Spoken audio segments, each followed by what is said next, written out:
London प्रवास के दौरान वे रोज एक लाइब्रेरी में जाया करते थे और घंटों पढ़ाई किया करते थे। एक बार वे लंच टाइम में अकेले लाइब्रेरी में बैठे बैठे ब्रेड का एक टुकड़ा खा रहे थे कि तभी लाइब्रेरियन ने उन्हें देख लिया और उन्हें डांटने लगा कि कैफेटेरिया में जाने की बजाय वे यहाँ छिपकर खाना खा रहे हैं। लाइब्रेरियन ने उन पर फाइन लगाने और उनकी मेंबरशिप खत्म करने की धमकी दी। तब बाबा साहेब ने क्षमा मांगी और अपने समाज के संघर्ष और इंग्लैंड आने की वजह के बारे में बताया।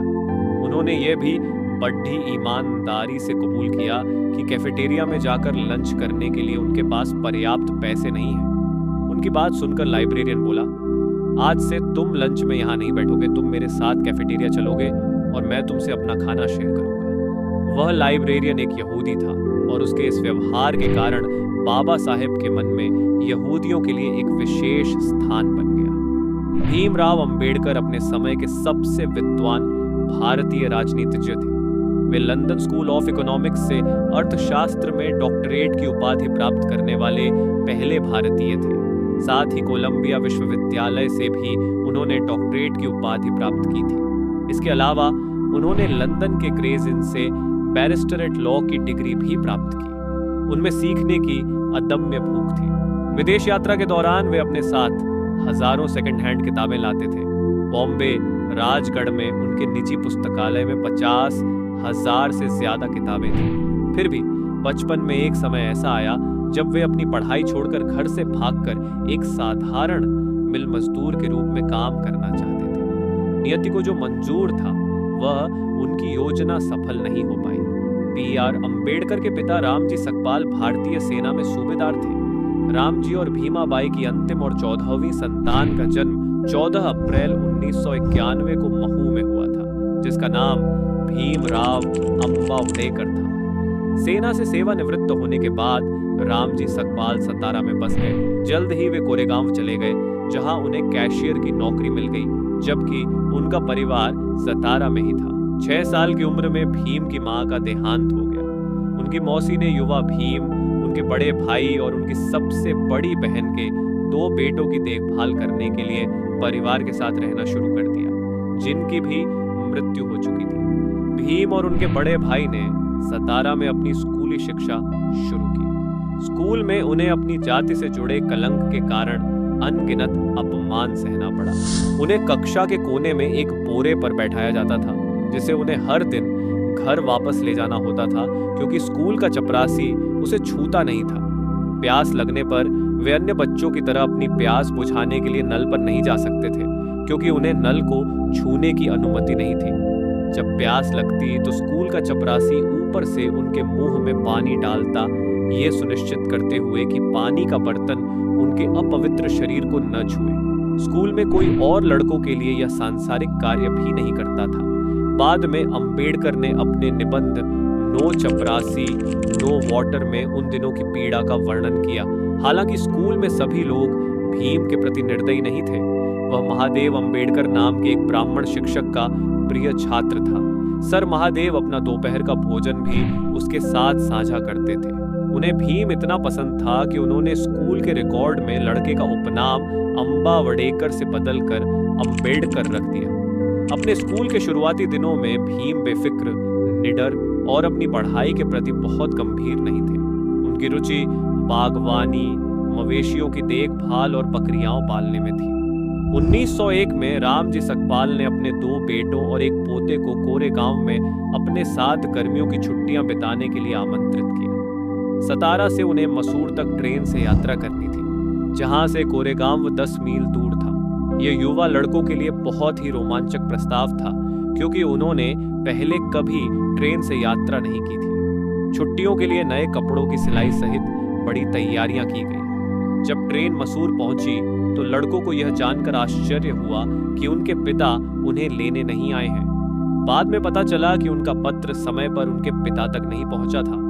उन्होंने कोरेगांव पहुंचने के लिए एक गाड़ी किराए पर लेने का फैसला किया, लेकिन जब गाड़ी मालिकों को पता चला कि वे महार हैं, तो उन्होंने उन्हें सवारी देने से इनकार कर दिया। अंत में स्टेशन मास्टर के हस्तक्षेप से एक गाड़ी मालिक इस शर्त पर अपनी गाड़ी उधार देने के लिए सहमत हुआ कि उन्हें 2 गुना किराया देना होगा और गाड़ी भी खुद चलानी होगी। रास्ते में जब उन्होंने घर से लाया हुआ खाना खाना चाहा तो कोई भी उन्हें पानी देने को तैयार नहीं हुआ।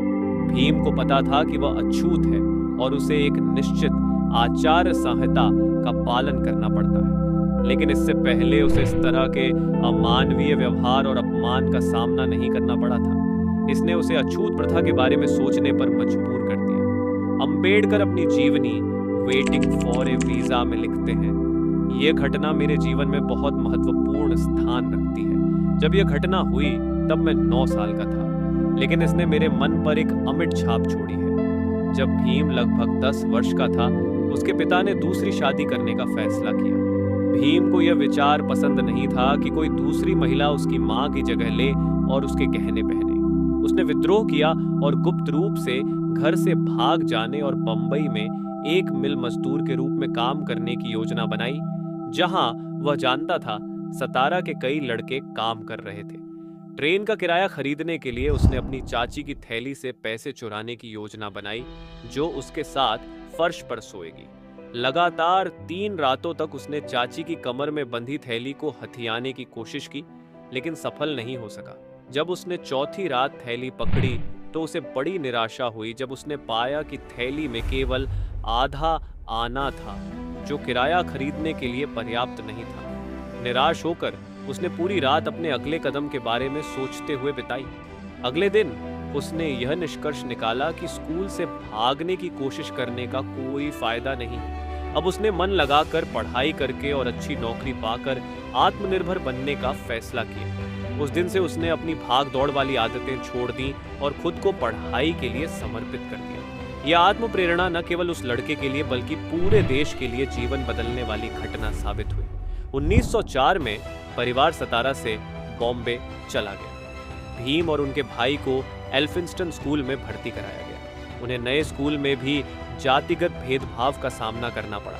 उन्हें संस्कृत को दूसरी भाषा के रूप में लेने की अनुमति नहीं थी, क्योंकि ब्राह्मण संस्कृत शिक्षक शूद्रों को वेदों की भाषा नहीं पढ़ाते थे। उनकी इच्छा के विरुद्ध उन्हें फारसी को अपनी दूसरी भाषा के रूप में लेना पड़ा। बाद में भीम ने वेदों और हिंदू धर्म ग्रंथों का प्रत्यक्ष ज्ञान प्राप्त करने के लिए संस्कृत का अध्ययन किया। उन्होंने संस्कृत को साहित्य और व्याकरण का खजाना बताया और कहा कि यह फारसी से कहीं बेहतर है। स्कूल में एक शिक्षक भीम को स्कूल छोड़ने के लिए परेशान करता रहता था, क्योंकि उसके अनुसार अछूतों के लिए शिक्षा प्राप्त करना बेकार है। शिक्षक की लगातार डांट से तंग आकर एक दिन भीम ने गुस्से में शिक्षक से कहा कि वह अपने काम से काम रखे। जब दोनों भाई माध्यमिक विद्यालय में पहुंचे तो रामजी सकपाल की अल्प पेंशन उन दोनों की फीस भरने के लिए पर्याप्त नहीं थी। भीम के बड़े भाई आनंद राव को स्कूल छोड़ना पड़ा ताकि उनके अधिक होनहार छोटे भाई अपनी शिक्षा जारी रख सकें। भीम को स्कूल के पाठ्यक्रम में निर्धारित पुस्तकों के अलावा अन्य पुस्तकें पढ़ने में बहुत गहरी रुचि थी। इससे उनके क्षितिज और ज्ञान का विस्तार हुआ, लेकिन उनके स्कूल के प्रदर्शन पर असर पड़ा। भीम के पिता अनिच्छा से उन्हें ये पुस्तकें खरीदने के लिए पैसे देते थे। कभी कभी अपनी विवाहित बेटियों से पैसे उधार लेते थे और कभी कभी उनके गहने भी गिरवी रख देते थे। भीम ने 1907 में मैट्रिक पास किया। हालांकि वे 750 में से केवल 242 अंक ही ला पाए, लेकिन एक अछूत के लिए यह एक बड़ी उपलब्धि थी। महार समुदाय के लिए भी उनके बीच से एक दुर्लभ मैट्रिक पास होना गर्व की बात थी। उनके पिता ने भीम के लिए एक सुविधा समारोह का आयोजन किया। इस समारोह में मराठी लेखक और विल्सन हाई स्कूल के शिक्षक अर्जुन केलुस्कर को भी आमंत्रित किया गया था। उन्होंने इस अवसर पर भीम को बुद्ध की जीवनी भेंट की। मैट्रिकुलेशन के तुरंत बाद 15 साल की उम्र में भीम की शादी हो गई। उनकी पत्नी रमाबाई उस समय सिर्फ 9 साल की थी। विवाह का स्थान बंबई के पायकुला बाजार का एक खुला शेड था, जिसमें पत्थर के चबूतरे बेंच और टेबल के रूप में इस्तेमाल किए गए थे। विवाह रात के समय हुआ और भोर से पहले विक्रेताओं को अपना व्यवसाय फिर से शुरू करने के लिए जगह खाली कर दी गई। शादी के बाद जब भीम ने कॉलेज में प्रवेश लिया तो पैसे की कमी ने एक बार फिर उनकी शिक्षा को बाधित करने का खतरा पैदा कर दिया। लेकिन एक बार फिर किस्मत ने साथ दिया जब एक उदार, दानशील और शाही परोपकारी व्यक्ति उनकी मदद के लिए आगे आया।